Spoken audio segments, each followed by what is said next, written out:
नमस्कार दोस्तों, कौन है अपराधी के इस नए एपिसोड में आपका स्वागत है। यह कहानी एक अजीब रहस्यमयी कहानी है।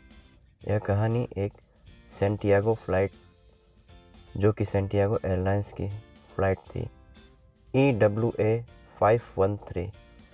ये फ़्लाइट 4 सितंबर 1954 को वेस्ट जर्मनी के छोटे से एक एयरपोर्ट से उड़ान भरती है, जिसको जाना था ब्राज़ील के शहर पोर्टो एलेग्रे में। 18 घंटे की ये दूरी तय करनी थी।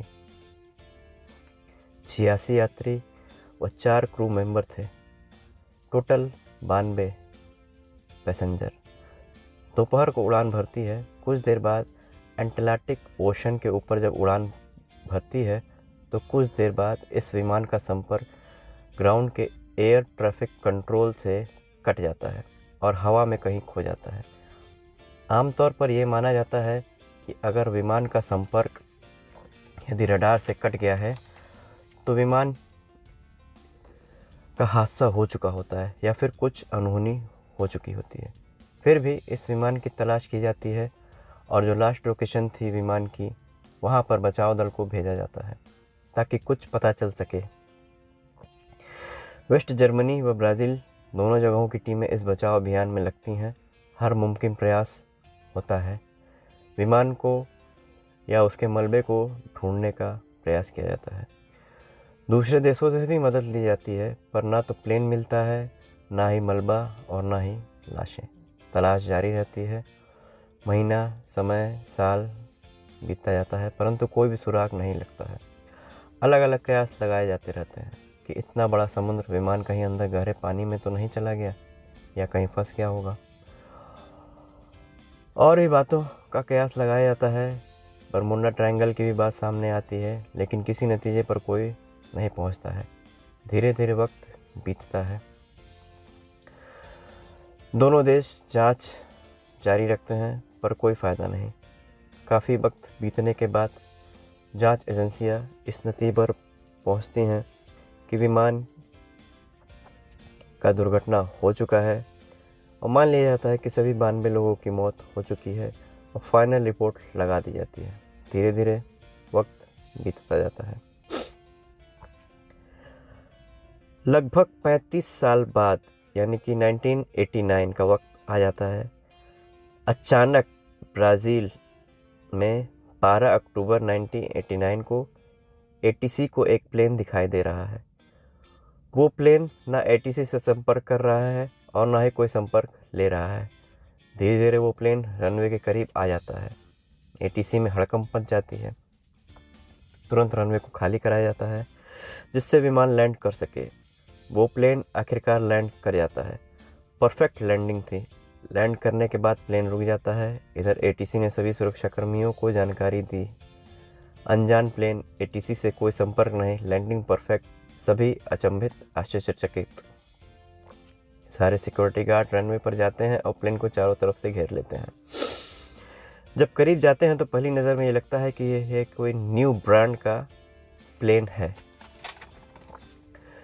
करीब पहुंचने के बाद जब गौर करते हैं कि प्लेन का इंजन चालू हालत में है, जब प्लेन के नाम पर नज़र पड़ती है तो सभी लोग चौंक जाते हैं। प्लेन पर सैंटियागो एयरलाइंस लिखा था। एयरपोर्ट के अधिकारी हैरान, क्योंकि सैंटियागो एयरलाइंस को बंद हुए लगभग 33 ईयर्स हो चुके हैं। 1956 में ही सैंटियागो एयरलाइंस की कंपनी को बंद कर दी गई थी। दुनिया में सैंटियागो एयरलाइंस की कहीं और कोई उड़ान भी नहीं थी। प्लेन का दरवाज़ा बंद है, इंजन चालू है, प्लेन को चारों तरफ से जायज़ा लिया जाता है।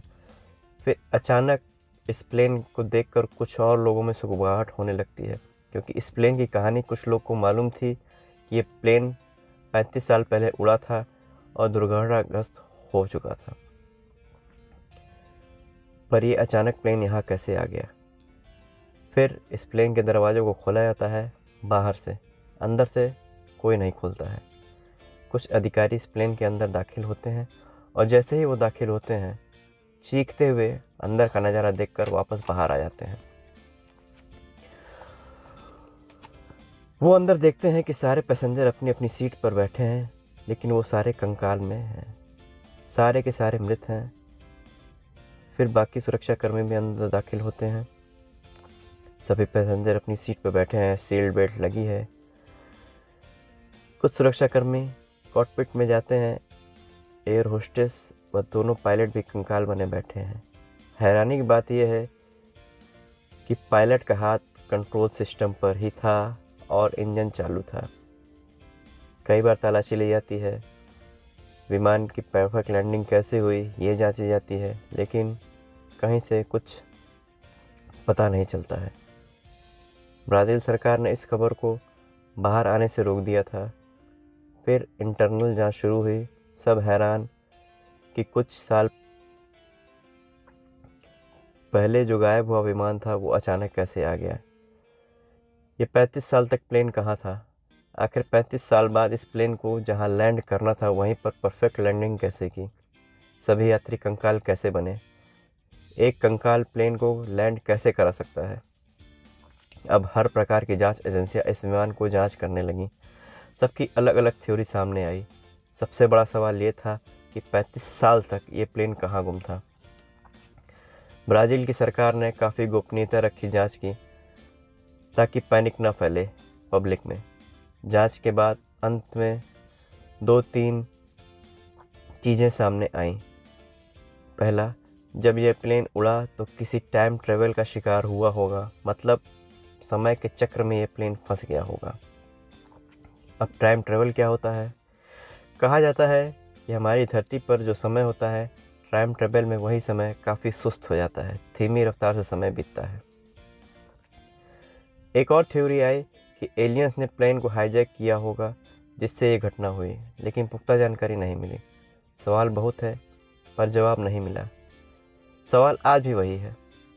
आज लगभग 68 साल से 68 ईयर से ये रहस्य बरकरार है जिसका जवाब नहीं मिला है। कुछ लोग कहते हैं कि ये कहानी सही है, वहीं कुछ लोग का मानना है कि ये फर्जी कहानी है। पर यह कहानी सही है कि इस प्लेन ने उड़ान भरी थी। ये भी सही है कि प्लेन कहीं लैंड नहीं हुआ। ये भी सही है कि प्लेन दुर्घटनाग्रस्त हुआ। ये भी सही है कि प्लेन की लास्ट लोकेशन पे कोई मलबा नहीं मिला, कोई लाशें नहीं मिली। आखिरी बार अटलांटिक ओशन पर भी देखा गया था ये जहाज़। लेकिन 33 साल बाद लैंडिंग की कहानी सत्य है या मिथ, ये सच्चाई कभी सामने नहीं आई। ये भी एक रहस्य की कहानी है। आगे और भी आपकी कहानी सुनाता रहूँगा। इस चैनल को सब्सक्राइब, लाइक, शेयर करें। फिर मिलेंगे अपराधी कौन है के एक नए एपिसोड में। तब तक के लिए धन्यवाद।